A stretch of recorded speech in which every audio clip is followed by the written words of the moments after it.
What you're about to hear isn't a horror story. It's an engineering blueprint. Stalin's secret police didn't just murder people.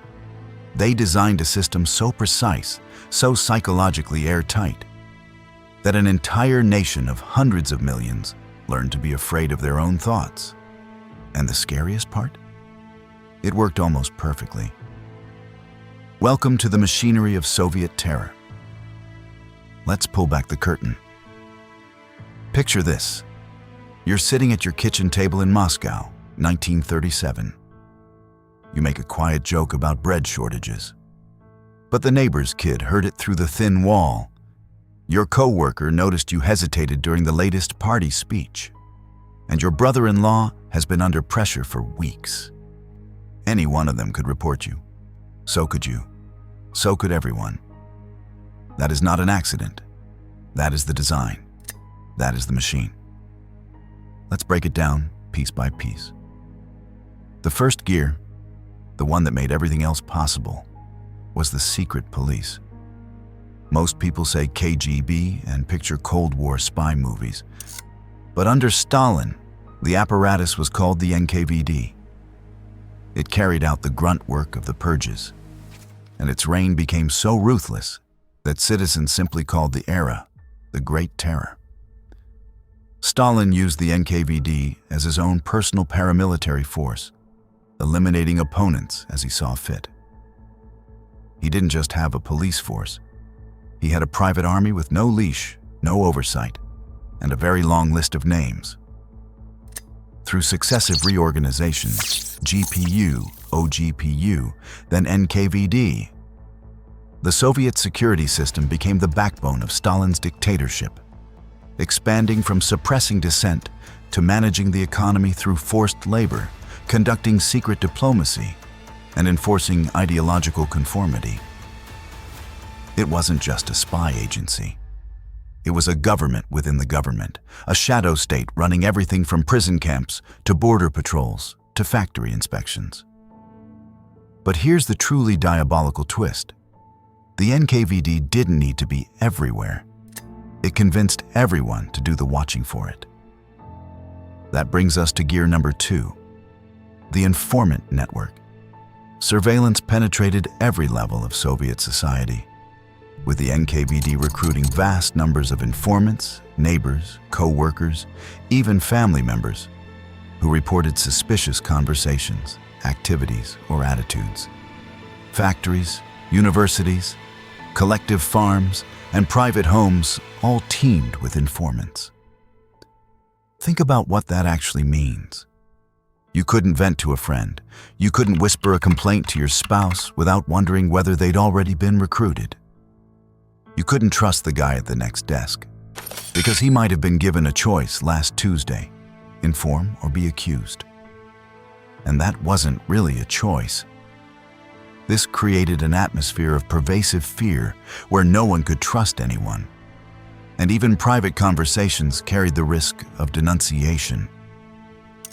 The psychological impact was perhaps as significant as the physical violence itself, creating a population that policed its own thoughts and behaviors. A population that policed its own thoughts. Stalin didn't need a guard in every room. He needed people to imagine a guard in every room. Mission accomplished. Now it gets more Orwellian, because the regime went after the children. Enter Pavlik Morozov. His story, dated to 1932, is that of a 13-year-old boy who denounced his father to the authorities. The Soviet state turned this into a legend, songs, plays, a symphonic poem, an opera, 6 biographies. His mythologized story was used to encourage Soviet children to inform on their parents. Statues were erected, his name invoked at meetings and in oaths. His martyrdom retold in inspirational children's books. Here's the punchline, and it's a dark one.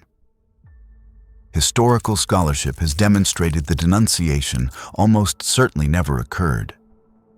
The killing was rooted in ordinary family strife, which local officials amplified into propaganda.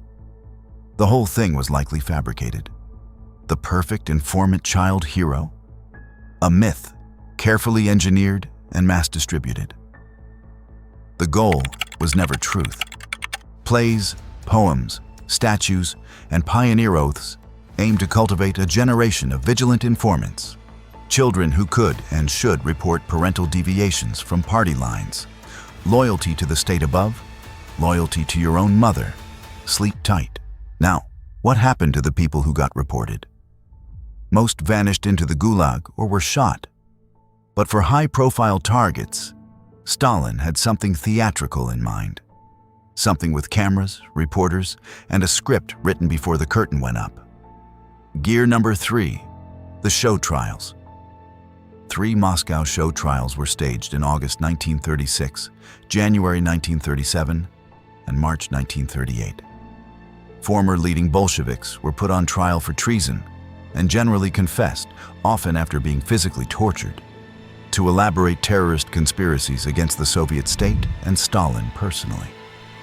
These weren't trials. They were performances with predetermined verdicts. Scripts were written by Stalin's political police, with entirely false charges designed to cover up the failures of forced industrialization and collectivization by blaming his rivals. Prosecutors had an elegant trick. They'd tell a man his wife had already confessed and would testify against him, so he might as well sign. They'd offer immunity for his family. They were under no obligation to keep their word, and very often didn't. The judges invariably declared all defendants guilty. Execution was typically swift, sometimes the same day. It was subsequently established that the accused were innocent, and the cases fabricated by the secret police. Every single one. And many Western observers actually vouched for the authenticity of these trials. You genuinely could not make this up, except Stalin did, and got away with it. Now let's talk about the industrial scale operating beneath the show trials. Most victims didn't get a trial at all. The NKVD operated on quotas, 76,000 first-category arrests, meaning the death penalty, and 193,000 second-category arrests, meaning 10 years in the camps. Regional officials could request more, and they did. Regional bosses kept asking Moscow for supplements, with the result that initial objectives doubled for second-category arrests and increased 5-fold for first-category executions. There were spreadsheets.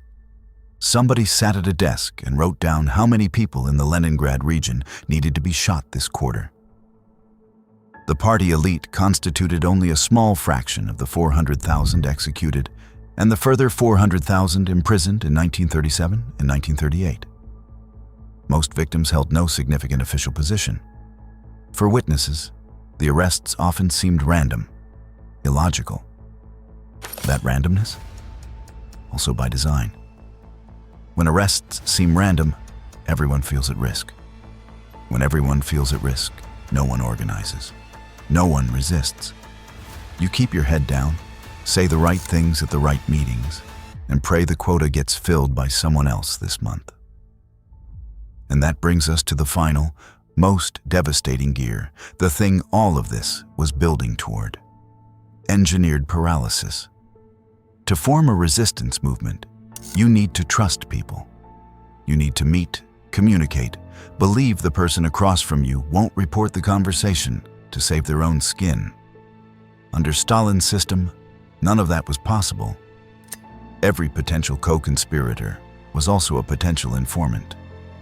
Every meeting was a potential trap. Every whisper was a potential death sentence. The machine didn't just punish resistance. It made resistance almost unthinkable. This was the true genius of the terror, if you can call something so monstrous genius.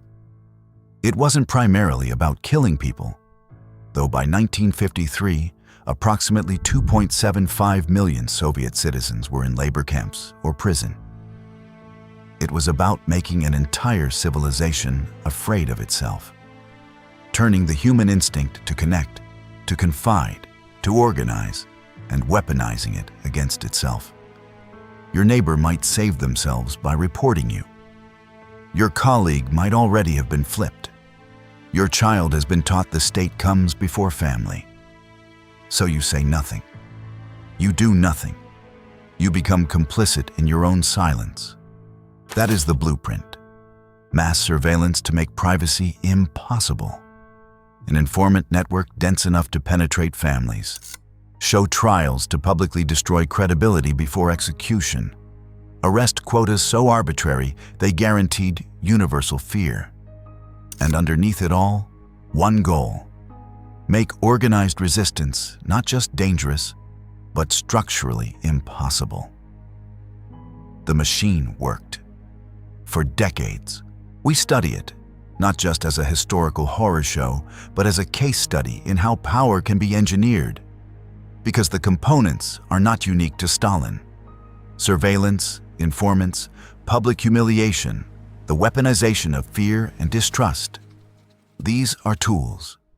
They don't belong to one era or one country. They can be assembled anywhere, by anyone willing to use them. History doesn't repeat itself, but it does leave instruction manuals lying around. The best defense against those manuals being used again is knowing exactly what's in them. If this kind of deep dive into the dark machinery of history is your thing, hit subscribe, because we're just getting started. Drop in the comments. Which part of this system do you think was the most psychologically devastating? The informant network, the show trials, or the sheer randomness of the quotas? Let's talk about it. See you in the next one.